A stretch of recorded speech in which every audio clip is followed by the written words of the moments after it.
بسم اللہ الرحمن الرحیم۔ عزیز طلبہ و طالبات السلام علیکم۔ آج کے اس لیکچر میں ہم جماعت نحم کی نظم کا حصہ شروع کریں گے اور اس میں نظم ہے طلوع اسلام، جن کے شاعر ہے علامہ محمد اقبال۔ تو نظم شروع کرنے سے پہلے ہم علامہ محمد اقبال کے بارے میں پڑھتے ہیں، اس کی زندگی کے بارے میں جانتے ہیں اور اس کی شاعری اور خدمات کے بارے میں جانتے ہیں۔ علامہ محمد اقبال، جس کی ولادت جو ہے 1877 کو سیالکوٹ میں ہوئی تھی اور وفات 1938 کو لاہور میں ہوئی تھی، ان کے بارے میں کہتے ہیں کہ علامہ محمد اقبال کو شاعر مشرق، قومی شاعر، ترجمان حقیقت، حکیم الامت جیسے شاندار القابات سے یاد کیا جاتا ہے۔ یہ ان کے القابات ہے، القاب لقب کی جمع ہے، یعنی ان کو ان کی ادبی خدمات کے سلسلے میں یا شاعری میں جو کچھ انہوں نے کیا ہے اسی زمرے میں یا سیاست میں ان کو جو ہے یہ القابات ملے ہیں۔ وہ سیالکوٹ میں پیدا ہوئے، ان کے والد کا نام شیخ نور محمد تھا اور لکھتے ہیں کہ ان کی والدہ کا نام امام بی بی تھا۔ اقبال نے ایف.اے. تک تعلیم سیالکوٹ میں حاصل کی۔ پنجاب یونیورسٹی سے فلسفے میں ایم.اے. کیا۔ فلسفہ، فلاسفی اس کو انگریزی میں کہتے ہیں اور اس کی معنی ہے حکمت، دانائی، اس کی اپنی معنی ہے۔ فلسفہ یعنی اس کی اپنی معنی ہے حکمت، دانائی۔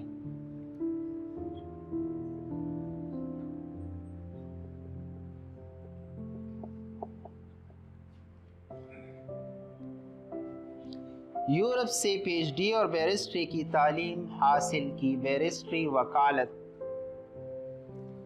کچھ عرصہ لاہور میں پروفیسر رہیں، پھر وکالت کا پیشہ اختیار کر لیا، یعنی وکالت شروع کی۔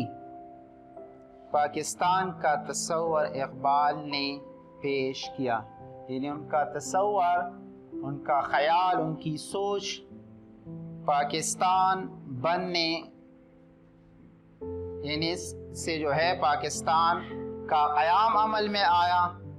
حکومت برطانیہ کی طرف سے ان کو علمی اور ادبی خدمات کے صلے میں سر کا خطاب دیا گیا، یعنی اس زمانے میں یہ رواج عام تھا کہ جو بھی جس شعبے سے تعلق رکھتا تھا اور اس میں ان کی خدمات ہوتی تھی تو اس سلسلے میں جو ہے انگریزی حکومت ان کو سر کا خطاب دیتی تھی۔ چونکہ علامہ محمد اقبال علمی اور ادبی دنیا کا ایک درخشندہ باب تھا، اسی سلسلے میں انگریزی حکومت نے ان کو بھی سر کا خطاب دیا۔ اقبال نے اپنے کلام میں حرکت اور عمل کا وہ نمونہ پیش کیا ہے کہ آنے والے شاعروں کے رجحانات کا رخ مڑ گیا، یعنی ان کی شاعری کی خصوصیات بتلا رہا ہے کہ ان کی شاعری آئندہ آنے والے شعراء کے لیے ایک سنگ میل کی حیثیت رکھتی ہے، اور اس سے اردو شاعری کا مزاج بدل گیا۔ یعنی اس سے پہلے بھی لوگ شاعری کرتے تھے، ان کے موضوع الگ تھے۔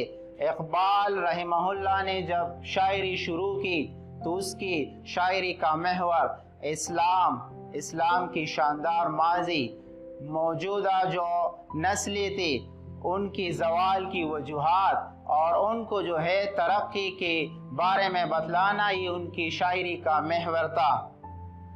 محرومی اور یاس انگیزی کی اور روش جو قدیم زمانے سے چلی آ رہی تھی امید میں بدل گئی۔ یاس انگیزی، مایوسی،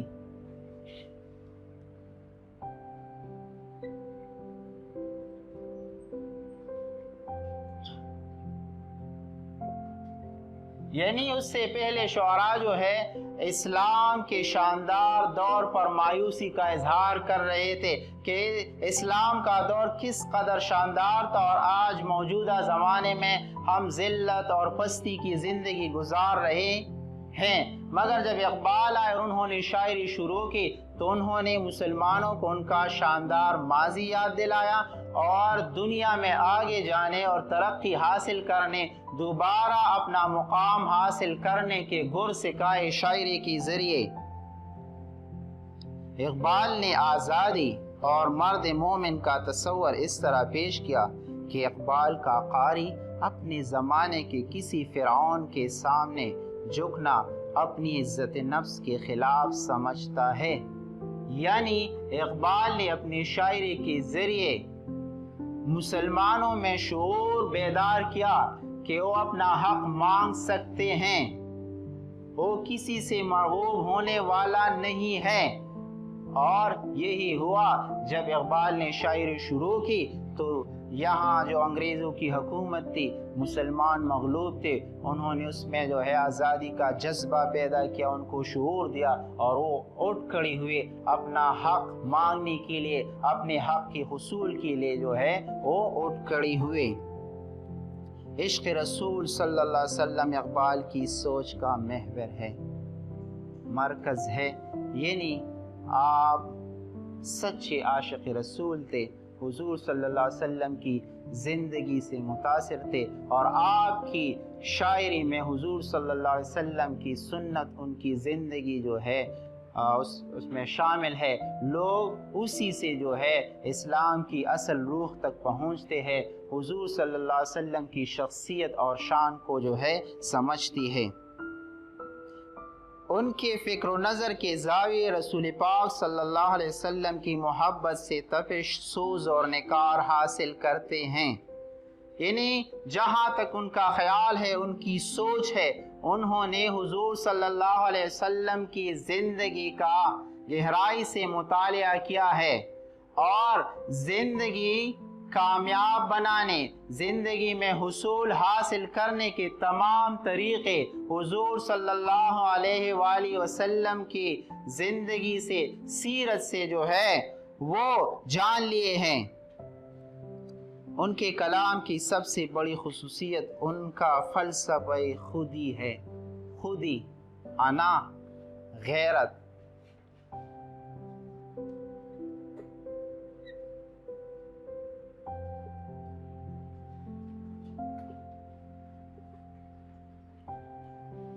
کہ انسان جو کچھ کرتا ہے خود کرے، دوسروں کے سہارے نہ جیے، خود کمائے، دوسروں کا مداوا ہو، دوسروں کی حاجتیں پوری کرے، کسی کے پیچھے نہ بھاگے اپنی زندگی گزارنے کے لیے۔ اور یہی ایک اچھی مسلمان کی نشانی ہے، یہی ایک کامیاب انسان کی نشانی ہے۔ شاہین اقبال کا پسندیدہ پرندہ ہے، وہ بلند پرواز، خلوت پسند اور خوددار پرندہ ہے۔